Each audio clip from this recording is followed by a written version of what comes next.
right, fine.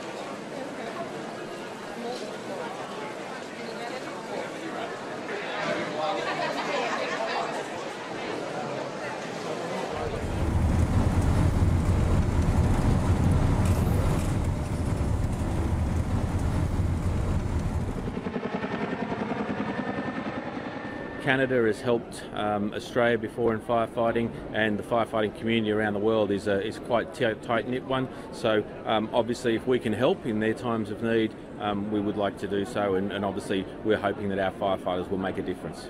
Just an early start. I'm not here as